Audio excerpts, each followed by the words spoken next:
I'm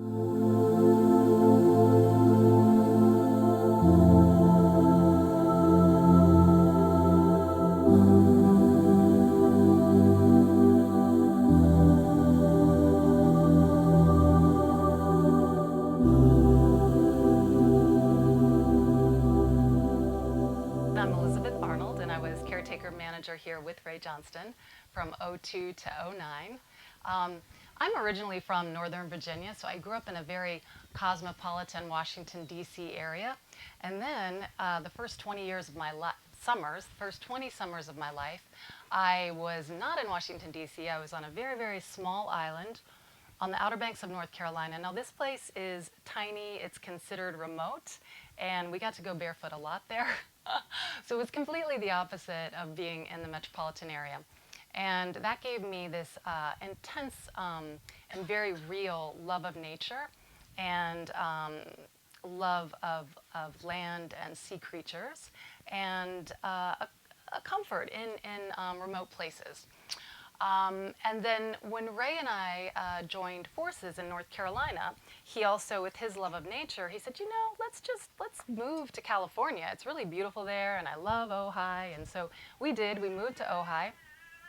I worked at the Ojai Valley Inn and Spa as in human resources, benefits coordination.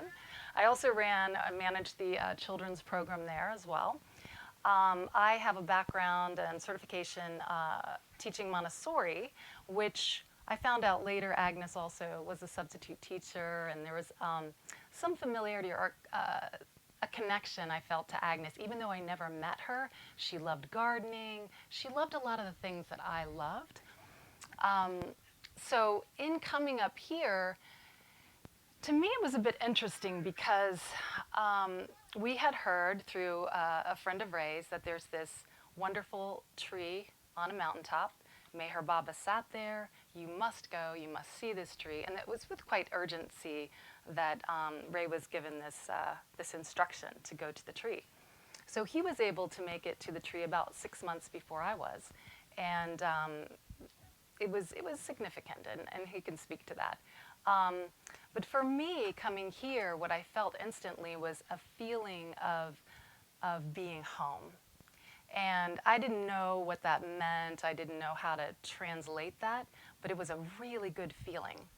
And later, as a caretaker and giving tours here, I witnessed other people and going through also a familiar feeling to them, a feeling of being at home, a feeling of longing to be here and not wanting to leave, actually, really with sadness to leave, and then a longing to come back and visit again and again. So for me, it's so nice that I can come and visit today. And I just want to thank Ellen and Eric for everything that you're doing right now, because I get to be the visitor and enjoy it, and you know, it's lovely, it's beautiful, and Ray and I both know firsthand what it takes to make it look this lovely and beautiful on an event day, because you could have anything happening. They could be working, you know, 10 to 12 hours in the days running up. And that, back then for us, that was typical. We would work 10 to 12 hours. We would never tell you that because we did want to make it look seamlessly beautiful so you could really enjoy it. But the fact of the matter is, we could work really, really hard, and winds could come through and make it look scruffy and make it look terrible and make it look as though we didn't do a single thing. So when I do see it looking right and well, I know what it takes. And it takes not just dedication, hard work, it takes luck, and it takes Meher Baba being on your side in that moment. And it's happening right now. It's a beautiful day. So I've given you a little bit of background for myself, and I want to tell you and share with you some of the ways that my background, I was able to utilize it here at Meher Mount. I have an administrative background, obviously in human resources, office management. That was really great for doing the nonprofit work that was essential at the time. Margaret also is a phenomenon, I guess we all know that, and she stepped in and really did so much to make structure for the nonprofit and to just seamlessly make things, you know, go together. She helped to organize. And I'm forever grateful for you and for Sam for doing that. And that's the administrative side. So that was part of what I did. And then, I was also taking care of the home, inside the house, the reception area, keeping it clean. Back then, this was a place that it was told to us many times, this is a home built by volunteers. So yeah, you have gaps in the doors and there's a lot of dust coming through, but it's a beautiful place. Be grateful that you live here. And we were very grateful because it is a magnificent place to live. But back then it took an additional amount of care inside every day to dust. And so many times I contemplated just having the floors a dust color because I thought that would be more beautiful,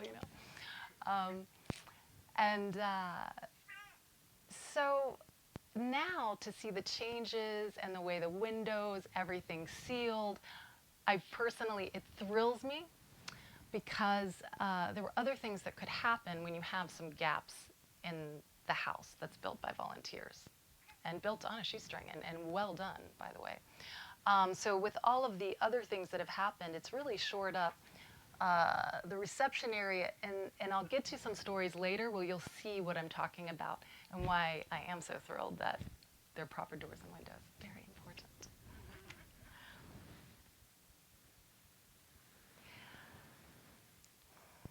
Some of the skills that I used at Mayher Mount, they were not always administrative, and I also had a background in working in the boating industry. And in the 90s, I had a small boat dealership. It was really me selling boats wholesale. And I had worked for Bertram Yacht, and I saw a unique type of fiberglass hull that a personal watercraft fit into the stern of the fiberglass hull. And I was very fascinated with this invention. So I left my work at Bertram Yacht and I opened up my own ability to sell these boats wholesale. And by the time the boats came in, it was winter time. So that wasn't really much fun for me to sell boats in the winter, but I did it successfully as well as I could at the moment. And then the factory in Canada hired me to be one of their representatives. So there were 26 of us. I was the only woman, which, I had a bit of a learning curve there, and it was so enjoyable because they actually had all of their marine manufacturer reps go through the factory and learn to do each of the ways you build a boat. So the gel coat, we had the hazmat suits and all of that so we could fiberglass in a healthy way. The gel coat, the fiberglass rolling, the wiring, the stringers, everything, basically, the hardware. And then, of course, to see them pop the hull out of the molds. It was quite exciting. So that gave me credibility, and then doing that line of work gave me confidence that, I knew how to use the real deal power tools with the long cords in the boat factories, in the automotive settings and shops. So coming to Mayher Mount, that gave me a sense of comfort and confidence in working with the different trades here. It was really Ray's position. It was his scope to handle all of that. However, it helped me internally just be support for that. And when he needed to be away working, if we had someone to do some work on the water system and they were talking about certain things, I could relate to it. I also have a construction administration background in that I designed security systems, also in the 90s, for security systems for commercial buildings and also homes. So in that, I learned how a home is constructed, how the trades work together, who comes in after the wiring, and all of that. And so that really helped when there was anything that we had to get a bid on for just simple work and maintenance at Mayher Mount. So that I felt very grateful for, that gave me more comfort in being here. But I fortunately didn't have to do any plumbing or anything like that. There were some fun times. I have a great memory of, with Sam and with Ray, actually gluing large PVC pipes together, going all the way down to the well, and it was an odyssey of sorts. I don't know. It's the only way I can describe it. And it was just the three of us, and yeah, it was interesting. So that was the only time I ever really did anything with plumbing. Otherwise, Ray handled the mechanical parts and all that. Let's see. So in being here at Mayher Mount, back then, the infrastructure was not so robust. And I probably don't even have to reiterate that because I think all of you realize it was not robust here in infrastructure. And many times we didn't have the running water that you like to have in the 21st century. So for me, I've been through a lot of hurricanes in my life, and I'm used to being without running water. So that's something that for a time, a couple of weeks, I can cope with it, not a big deal. But there were some times where it appeared to be unfixable or just not resolvable. And those were the times which actually a little bit of depression could sit in after you've gone a ways and you think, actually, there's no hope.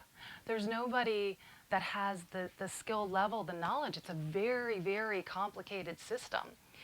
And we could explain it to you, you would go cross-eyed. It is so unique. It's a grandfather style of doing this. But when you know Mayher Mount well, you understand, okay, that's the way it goes. That's the best alternative right now. And with that, there are challenges. The first time that we moved in here, we didn't have running water. And I think that Ray may want to go into that, so I'm not going to do a deep dive there. But the second time, well, after we went to Kenya for about a year and we came back, we decided to come back to Mayher Mount, and that's a whole other story in itself. We also did not have running water, and that went on for a while, and that was, to me, the most disturbing one because, for years we had good, clean feeling running water. And when it was gone and we were unpacking boxes to come back to Mayher Mount, there was a big part of me that thought, oh my God, is this really what we should be doing now? And am I an idiot for even considering this? And it's my heart. I want to, and clearly for Ray, also our hearts brought us back here. But then the mind was saying, this is idiotic. You're back to square one, and there's no hope because everyone in the phone book that I had already talked to, they were not helping. And at that afternoon, I had a few hours of depression, I would say. I was really getting down, like, it's not going to work. We're probably going to have to leave again. And then something within me, Mayher Baba's hand, obviously, said just go to the yellow pages, the phone book, which we don't have to go to anymore, fortunately. Just go one more time and do that exact thing that you already did that didn't work before. Another idiotic thing to do, right? But just go do that. So I did. I picked up those white pages, yellow pages, and I flipped the page, and I thought, and then I got determined because I could be depressed or I could be determined, and chose that. So I looked, and I thought, nah, I'm just going to call him again. I'm just gonna go for it. And when I did, here's Baba's hand, because there was a company that also had bid to do this water system, and this was the biggest job, the biggest request for bid that Mayher Mount had ever imagined doing. It was after Weeds and Water fundraiser, and so the board, everybody, all of us were very concerned to be really careful to choose the right company. The company that I was talking to on the phone at that moment, they were not the winners of the bid. And they worked hard, and they were not happy to not be winners of that bid and not to do the work. So it was with a great humble nature that I needed to make this phone call. And I was lucky. I got the owner on the phone right away. He was there, and he had a very soft heart about it. And he said, absolutely, we would love, I'd be happy to come up, take a look at it, see what we can do. And if there's any way we can help you, we will help you. And I already have some ideas, and we're very familiar with the system. So I think there's something that we can do to make it work. Don't worry. So then I was happy. And it turned out that they came up, and it really was a big help. And we got water, so we were able to stay where we were. So at Mayher Mount, when Ray and I first came here and looked around, Ray said, this is not going to be easy. This is going to be a lot of work. And I saw that too. I realized, yes, he's right. It's going to be a lot of work. And he said, in fact, for us to do this, we're going to need to put Mayher Mount first and nothing else. And that means that we are second and it's got to always be that way. And we both understood this is service. We're stewards here. This is not our home. This is something that we are a part of for a certain amount of time. And I don't think we ever conceived of the amount of time it would be. That wasn't really on our minds. And it's interesting today because the title for us is My Journey at Meher Mount. The reality back then is it never felt like my journey at Meher Mount. It just felt as though I was part of Meher Mount's journey, if that rings true to any of you. Just a little portion of time serving at Meher Mount. I was not a Baba lover. I didn't have any particular connection that I was aware of at that time to Meher Baba. However, at a young age, I did have what felt to me a truly, it was a close connection to God, to Spirit, to all that is, whatever we want to call it. And that stayed with me, or has been with me my entire life. It has been at the forefront of everything I do. And it is important. It's so important to me. So to come here, I did feel a connection in some ways. Now, when I was a child, I had an experience around the age of 4 years old. I was supposed to take a nap, and I wasn't asleep, and I was gazing out of a window, and I was on the second level, but I clearly saw in this large bedroom window the image of a man's face. And children, I think we just have this sort of imaginary quality, I suppose. I can't explain it otherwise. But I recognized it as a man's face, and internally I asked, who is this? And the message I got is, this is the face of God, this is the face of God, this is the face of God. So I had a general idea at that age of God, I suppose, because when I was in Bible school, Sunday school, I looked for the image a lot. I looked for the image in any depiction of the Christ, in any depiction that I might see of any religious figure. I studied a lot of different religions growing up. I just had a lot of interest in that. I found it quite fascinating. And it wasn't until a year after we moved here and we were living in Meher Mount, and it was time to clean some library books. And I happen to love books. And as I was going through each one and getting the dust off of them, there was a very interesting book. It was a coffee table size like this, not very thick as I recall. And I was flipping through the pages, and as I was flipping through the pages, there was an image that it struck me. It basically stunned me, and I looked at the image, and as I did, there was from my own, what felt like the recess of my own mind, sort of this blueprint. It kind of looked like facial recognition we have today, bizarrely, or a sketch, and it laid down onto the page, and it was an exact match. And when I saw the completeness of it and the precision of the match, I knew that that face was Meher Baba. So, Meher Baba has different ways of coming to all of us, and that was one of the ways to me where I could say, all right, I can take that into my heart. That's important to me.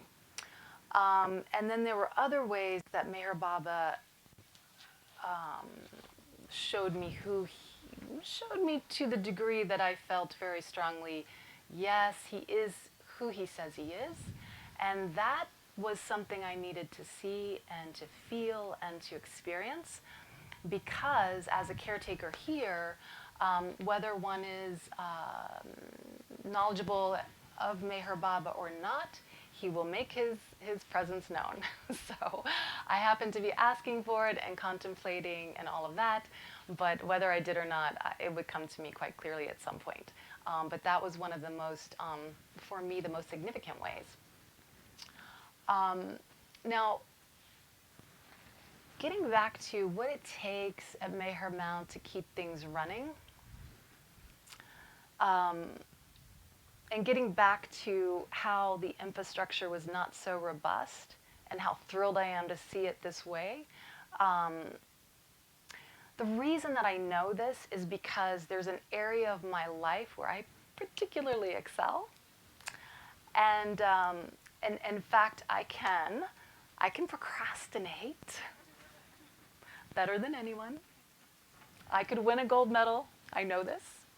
And I can procrastinate anywhere in the world, anytime, except here. It's not possible, even if I tried to. And you, as a caretaker, you see that very clearly. If I were to delay this and I didn't do this thing in a timely way, this domino effect would occur. And then this wouldn't be available for me. Maybe I would forfeit having fresh, clean feeling water for 3 days if I didn't put chlorine, if I didn't climb up a tall ladder, even if it's at night late and it's dark. You've got to get out there and do it, and the consequences are real, and you also know what the consequences are. So it becomes a choice. It's not a hardship. You just realize these are the things I've got to do, and you do them. And there is an aspect to that which could be a little boring or tedious. I think that comes along with any job, any position. After a while, we get a little bored or a little, And I remember one time we were at a neighbor's house at a luncheon, and the neighbor was speaking about a colleague in the past he had worked with, and he commented, "Oh, she was so careful, this person. She was so careful, and careful is boring." Yes, and I related, and he said, "And careful is boring," and we all laughed because it's true. Careful is boring. Careful can be very boring. And yet careful is essential here at Mehermount, whether it's boring or not. And I was fortunate, or I am fortunate enough to have a careful and boring aspect to my personality. And it bores me more than anybody. It's so annoying. And yet it served me well here. And I'm very grateful for that ability to be bored and to be careful and diligent. It's what it takes. And I know that any caretaker that's ever been here, thank you again, Ellen and Eric, for everything you're doing. All the boring things, all the careful things, they're important, they add up, they keep things flowing at Mehermount so that all of us can come today and enjoy this. And there's another aspect of caretaking that I feel also strongly. We are, Ray and I were the on-site caretaker managers. However, the board, obviously, you're caretakers to a degree. You really are. You're caring for this incredible place. And anyone that's ever given a donation, even a door donation, if you've just come to visit Mehermount, that act of caring for Mehermount, it creates the possibility of this, what we have today. It's essential. It's always going to be essential. And that care that you give, no matter how small it seems at the time or large, it's important, and it shows, and it's appreciated. And it's appreciated by more than just the people here, or more than the people on Zoom, or more than the people that are watching this, not just live streaming today, but in the future. It's so appreciated, and I wish that Agnes could see it, because I do believe that Agnes Barron would appreciate this on so many levels. I don't know that she would admit it. I didn't ever meet her. She would love it. Speaking of Agnes, I'd like to touch a little bit on a couple of, for me, a very special connection that we had here with Agnes, even though we had never met her. What she had left for us was a little bit of what I would say, well, she left a little bit of legacy here in a very small, furry, iconic kitty cat. And Blanca is his name, which a lot of people were baffled by his name being Blanca, but he was a white cat, as you can imagine. And from my perspective, I had dreamed of having a white cat for most of my life. I had envisioned a long-haired white cat, sort of pristine with the beautiful eyes and just very lovely. And when I first met Blanca, it was very clear to me that Blanca was the opposite. When I met Blanca, he seemed to appear out of nowhere, just sort of ghost-like, and he was walking directly at me. Billy Goodrum was giving me a tour so that we could ask questions for caretaking and all of that. And Blanca is walking up toward me, and he goes, "Oh, by the way, it comes with a white cat," and I was so excited. And I see him, and Blanca, he looked bedraggled, as though he had been shot out of a cannon.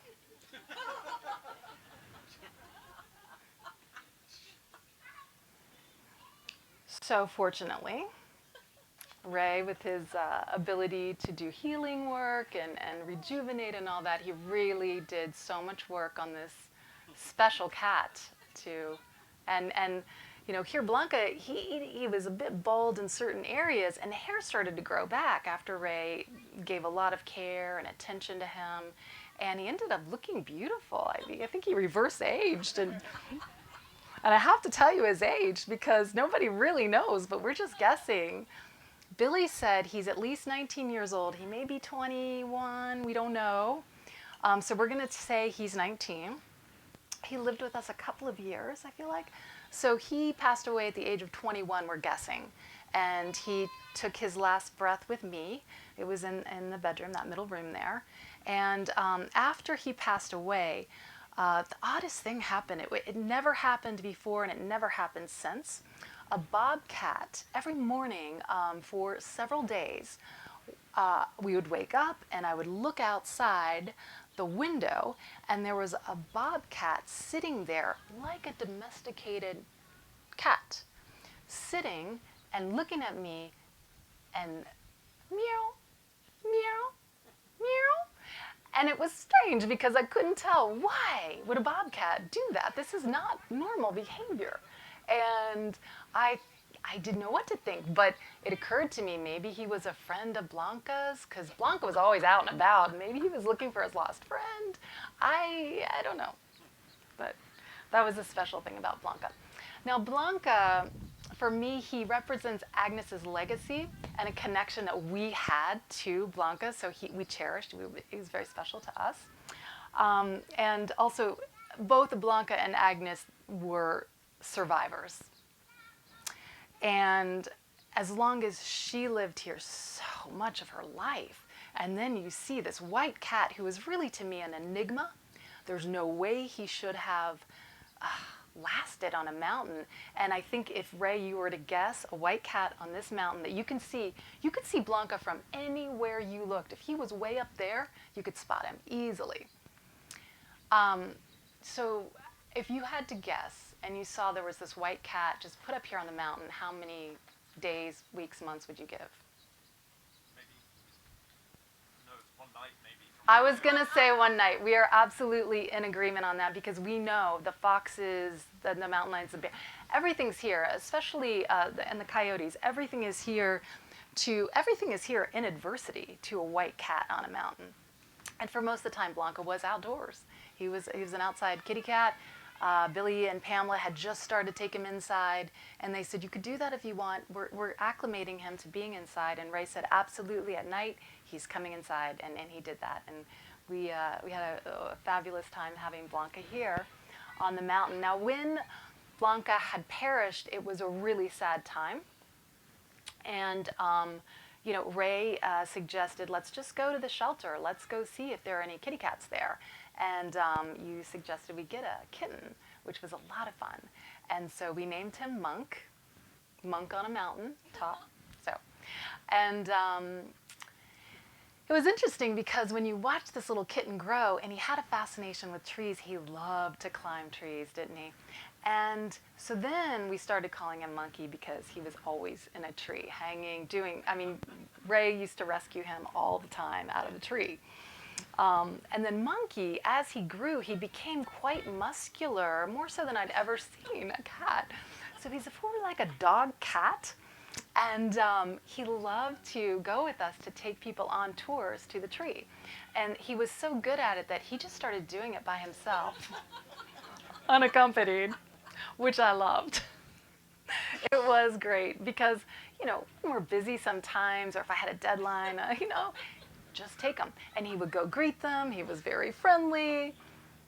He was an incredible, incredible cat. He was also very adventurous in that he loved challenges. He loved challenges. He would take them on. Death-defying challenges, actually, and this is unnecessary to do such a thing, especially when you're a cat on a mountain, but he did it repeatedly. And it wouldn't be unusual for me to look outside and see him on his hind legs dancing and boxing with a rattlesnake, ready to strike him. And these were moments for me where I didn't know what to do, because if you call him away, he could be bit by the rattlesnake, or the bobcat could get him. He was in standoffs with bobcats were intimidated by this cat. He was so beefy. They would look at me like, "Get your cat away from me." So I had to let him fight his own battles. I just watched him with agony, but he survived. He was an amazing kitty cat. He had this desire to always go out, full moon. A lot of cats do. And one night he wanted to really, really badly, and he wouldn't let me go to sleep. He kept begging me, and this was terrible because I let him out, hoping that he would come back hours later, and he didn't. And I was out there 2, 3 in the morning calling him, and he was stubborn like that. He knew that he wanted to play outside. He didn't want to come in, and I didn't see him again, and that was very painful because I did like a grid, and I looked all over the mountain, and this was terrible for Ray too, because he was away at the time. And I had a friend, a neighbor, helping me. Julie helped, and we did this grid light look for him for days, up and down, and in different properties, and we never found him. And so then once again, well, let me say what Monkey exemplified for me is having fun with challenges. And these are lessons also on Mayher Mount that I feel as a caretaker I personally learned, and these little kitty cats sort of embodied it as well. And have fun with your challenges and face them head on. He did that all the time. And these challenges, they make us stronger. And that was one of my biggest lessons here, is that the strength that one has working at Mayher Mount as a volunteer in any way, shape, or form. I highly, highly recommend. The work parties are some of my favorite memories. And yes, it's really hard work, and it is hot, and it's dusty, and all of that. But to come together in a group and face the challenges and become stronger from them is so meaningful and important. And it was Agnes's passion and her legacy that still lives on. So some of these ideas of how our cats were are, there are many lessons in life at Mayher Mount. And what I'm talking about here is that we were not only the caretakers in selfless service, as Agnes wanted us to be here, but also even the pets here were actually in selfless service. And I'll get to that in just a second, because we have one last one I want to touch on. And this is Yogi, which some of you may remember Yogi. Once again, Ray said, let's go and get a rescue kitty cat. So we found Yogi on his last day before he was going to be euthanized. And we took him home. He had a severe respiratory problem. He was a black and white tuxedo kitty, so he was somewhat like, he looked like Monkey. Monkey was also black and white, and I think they call them tuxedo cats. So we took Monkey back with his respiratory disease. Once again, Ray did some healing work on him. You had to work on him for weeks and weeks, as I recall. It took a while, and he became strong. He always had a bit of a respiratory issue still. His lungs were compromised, so even as an adult cat, he could only do so much. So that may have held him back from being as adventurous as Monkey was, perhaps. But that was a really good thing, because Monkey, if you look at Monkey as a tuxedo cat, I would call him more the James Bond type. Yogi was serene, he was dedicated, he took people back and forth to the tree also, so he was more of the butler style tuxedo cat in my mind. And Yogi was, he was also very friendly, and he loved people so much. So when visitors would come, and again, he learned to go back and forth to the tree on his own, very much like Monkey. So often I would see when visitors would walk up, before I could go out and greet the visitors, there was Yogi. And he had, if you've ever seen a horse just kind of raise up, and Yogi was a little, let's go, giddy up, let's go. And he would take them to the tree. If I wasn't out there quickly enough, I might not even see the people because they would follow Yogi. And then the difference with Yogi is he wasn't distracted. Monkey would like to go play with a tarantula and, play like a fun live toy for him. But Yogi, and maybe because of respiratory issues, he would wait for them outside the tree. And almost always he would bring them back to the reception area. And he actually, if any cat would love his service, well, both Monkey and Yogi, they loved being in service at Mayher Mount. Now,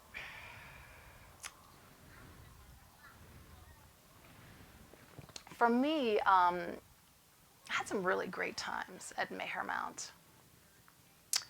And I maybe right now go into some of the challenges.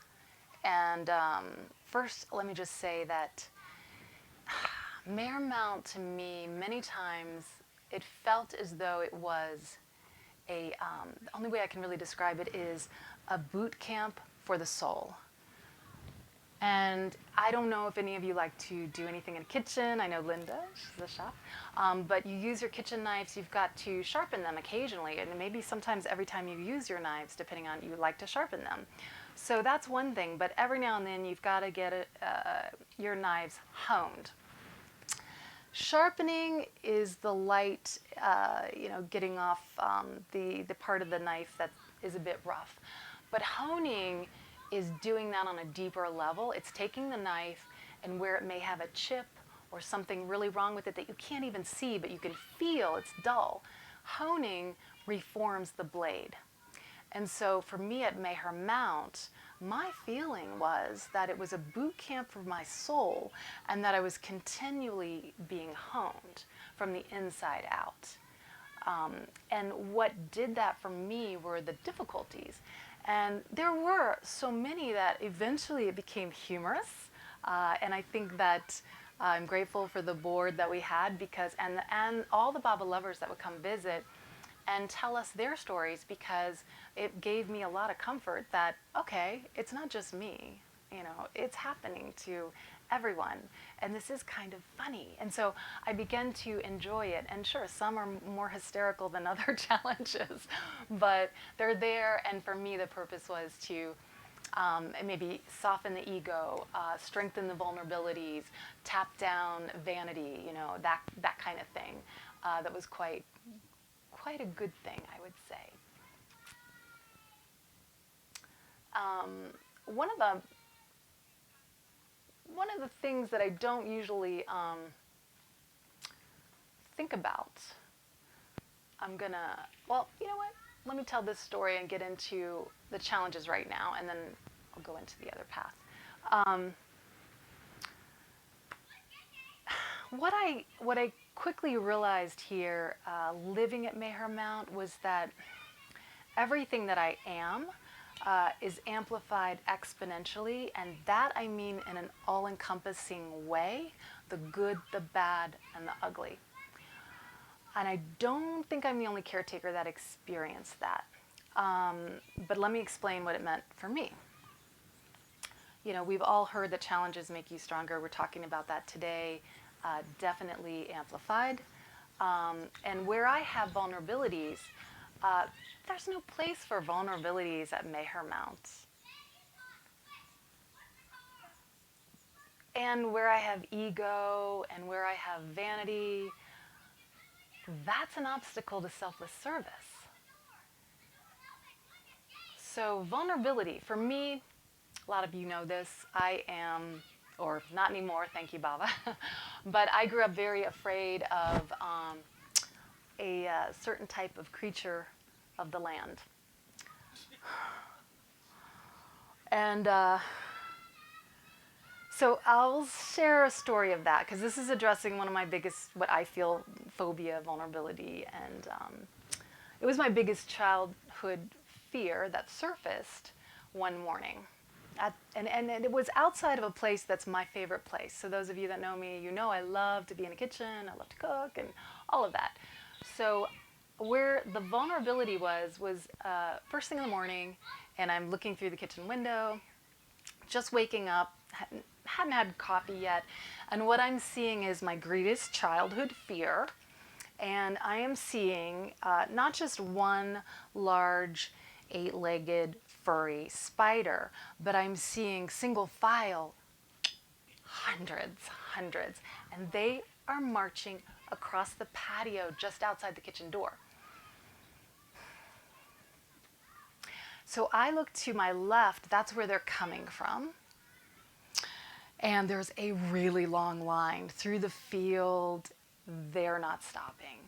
And I look to my right, it's hundreds and hundreds and hundreds. And they are like little robots, single file. Now, this went on over 24 hours. So, you're sleeping at night. I just didn't think about it. That was the only way I could get through it. And it may have gone on for days. I don't have a clear memory of that, perhaps from being traumatized. I don't know. Fortunately, there were a lot of doors in Mayor Mount, so I had other ways and means to get outside of the house if I needed to. But the oddest thing, and to me this is still hysterical to me even today, is that they ended up inside the house, a few of them. And I never saw them on the floor. As you would imagine, normally you would see a tarantula on the floor, and that would be scary enough. No, where I would see them in the house would be late at night, getting ready to go to sleep, and it's over the headboard. Not fun, not fun. And, that's a challenge you've got to take. You've got to face that one immediately. You just can't go to sleep with the tarantula over your head. It doesn't work like that. So I learned to capture them and release them. And then also a few times I found them over the computer. And that's when it became really humorous. Because I was like, really, Baba? The two places I need to be, you gotta just do that to me every time. Every year when they come back in migration, they're on the headboard, on top, or over the computer. It's gotta be like that. It had to be like that. So they did come for years, and then after a while, I don't see them anymore, and I hear that there are some on the mountain. But a single file migration, I actually looked this up. I didn't see anything like that. When I Googled the whole World Wide Web, I didn't see anything like that. But they were migrating the same way a giraffe would migrate in Africa, which I thought was really, really bizarre. Yeah, quite creepy. So I also remember moving here, and Pamela and Billy Goodrum, they were so good to train us as best they could. I remember Pamela mentioning, you may see some very sticky cobwebs from time to time. Those are the black widow ones.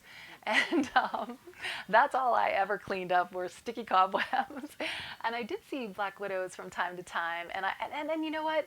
I'm on a mountaintop in California. Just got to get used to it. These things are here. And so that really helped, again, my phobia. And when I came back recently, well, I say recently, but this was after the fires, and we were many volunteers were coming to take care of things. And actually, this was well after the recent fires, where a lot of work had been done inside the house. And so new doors and windows, a huge, huge thrill. And I had actually felt a great honor because I came in when things were finished. I enjoyed cleaning up the sheetrock dust, which you wouldn't think would be a fun job, but I was just so happy to see all the work that was done here. It was with great pleasure that I did do that, and it's a good memory of mine. The reason I'm telling you that is because I'm also recalling that I had a nice cup of tea outside one morning, and I noticed the pillow I was sitting on was backwards. So I got up, I switched the pillow, but when I lifted it, I saw a black widow just there, right between the two pillows, hanging out with me, having tea. So, and I wasn't afraid. I've come a long, long way in that one. So another little aside, just to let you know, before Ray and I moved to California, I had been living for 10 years, 45 minutes north of Myrtle Beach, Meher Baba Center. And I, being in the boating business, I did the boat show there regularly, and driving back and forth, I used to go by the center, and I really, every time I wondered, what is this place? Why are there woods here? And I know the ocean is on the other side. You just don't see that in Myrtle Beach. It's very grown up. There's skyscrapers, all these hotels, and across the street, or across the highway, as I recall, is Greenbrier, or it's a mall there. I think it's called Greenbrier Mall. So years later, when Ray and I went finally to the Myrtle Beach Center, I was astounded that that's where the location was, because I had actually been drawn there years before. So. And then before we moved here, Ray and I lived in the Ojai Valley for about a year before we had the opportunity to come to Meher Mount. And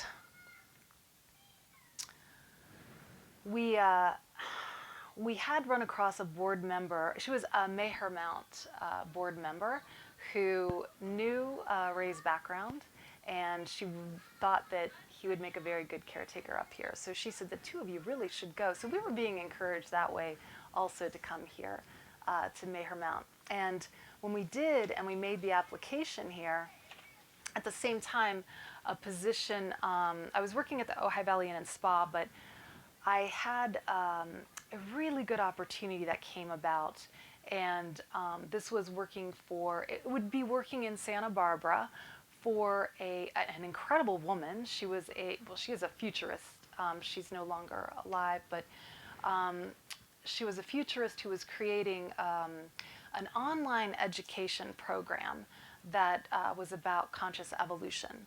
So online, and this is, when you look back at now everything that we do online nowadays, when you look back then, in the early 2000s, for her to conceive of this and really, want to do this, it's a little bit, ahead of her time.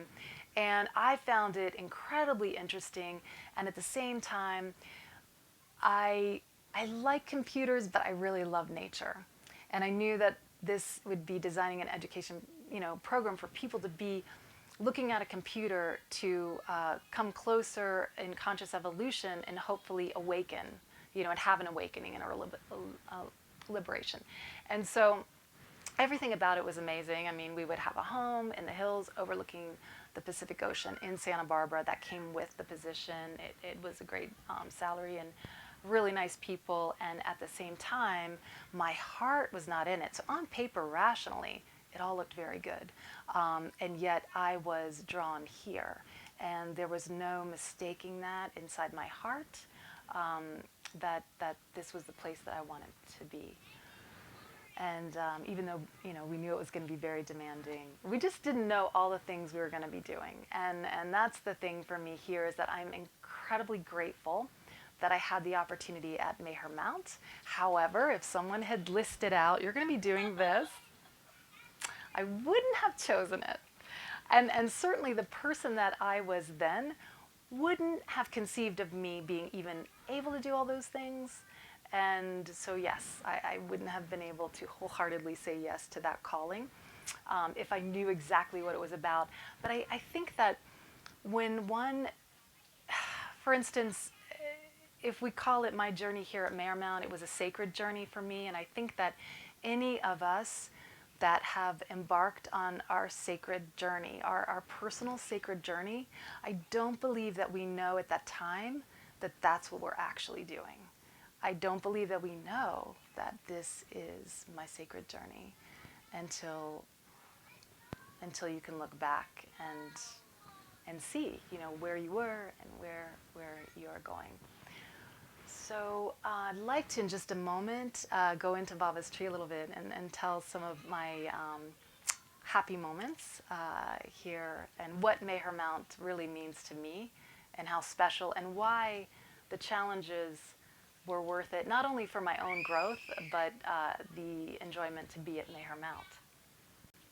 One of my favorite stories about the tree, and first of all, the tree, we all know it has this ancient feeling of, it's there's a wisdom there and a very ancient feeling, and the tree bears witness to a lot. And I know this. I've seen this with my own eyes. It is truly exceptional. So before I tell you the story, I do want to read a quote to you, because the quote reminds me about Mayher Mount, but more importantly about the tree and what I see around Mayher Mount and the heart. So here's the quote. Now this is a quote from Martin Luther King, and he said, "Occasionally in life, there are those moments of unutterable fulfillment which cannot be completely explained by those symbols called words. Their meanings can only be articulated by the inaudible language of the heart."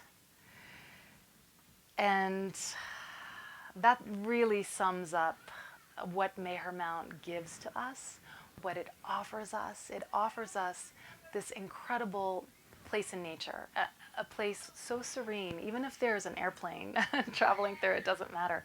There's a serenity that always is there, that presence that Mayher Baba had, what he amplifies there on the point. It's not just under the tree. For me, the tree is incredibly special, and it marks a place.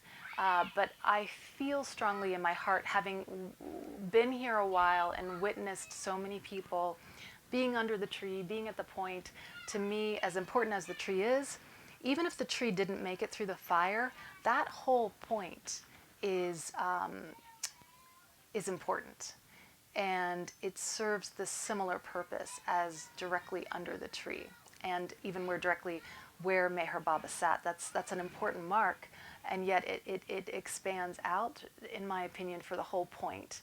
I don't feel it here, and this is the quality of living that I'm talking about is very different around this area than it is on the pathway out to the point. So here's my story. And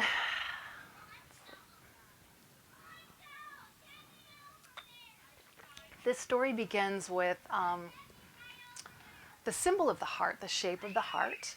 And Ray, I believe it was your idea to put the shape of the heart on the gate. And I loved it because the gate's open heart. It was perfect. And often, I'll speak for myself, but I saw heart shapes a lot. And I saw them in odd places, like landscaping. Maybe the plants are growing. And so, we would prune them. Let's prune it in a heart shape. So we'd do that, and that was fun. And I kept seeing heart shapes in places. And but I would say about a week or so, like days of this happened, I would take people on a tour to the tree. And as we were under the tree, a piece of bark would fall, or I would see bark on the ground that looked in the shape of a heart. And I kept seeing them, and there were a lot of heart-shaped pieces of bark. So I thought it was fun, and I would give a piece, to the people there. So we had a lot of visitors then, and each of them, there was plenty of heart-shaped bark, so they could take a little bit home with them.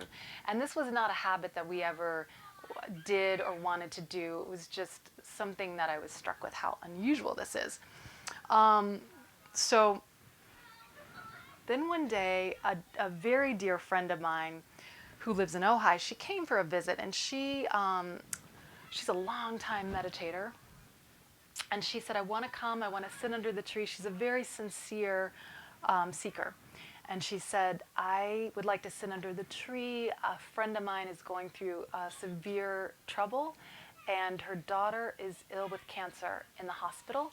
I want to be under the tree. I'd like to pray for her. So we went to the tree together, and as she is my friend, I'm talking to her before giving her space alone. She's sitting on the bench, I'm standing up, and I'm saying, well, what's been happening lately is I've been seeing a lot of heart-shaped bark around the tree.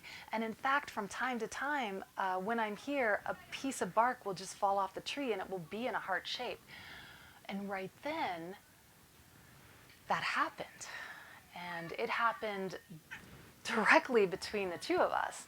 And we both looked at it and could determine, and I picked it up, and it was in the perfect shape of a heart. And so I gave it to her, and I said, well, this you can take to your friend who has trouble. And she did. And she gave it to her friend. Now, her friend, who had the daughter in the hospital, took the piece of heart-shaped bark and she took it to the hospital bed of her 30-year-old daughter. 30 years old, she has children. It's too young for her to be so advanced in the state of cancer. And it was so troubling. So she takes her daughter a piece of heart-shaped bark from Meher Baba's tree that fell in front of her friend as we were talking about the heart-shaped bark. And the significance of this really is that, unbeknownst to myself and my friend, what we didn't realize was that the mother and the daughter had a severe rift in their relationship. And the rift that they had was that the daughter was devoted to Meher Baba, deeply in love with Meher Baba, and her mother couldn't understand it. And there was no way the daughter could talk to her about it, and it was a very big heartache for both of them. So when the mother, who couldn't at all understand why her daughter would be so enraptured or devoted to Meher Baba, here she's coming to her daughter's hospital bed and saying, I have this for you. This came from Meher Baba's tree, and this is a piece of heart-shaped bark, and it's for you. And what we found out, and this was a few months later, I heard that her cancer was in complete remission. And that's the power of Meher Baba's tree. That's the power of the opportunity we have here and experiencing in our own individual ways. And that's why we come here. That's why we're drawn here. And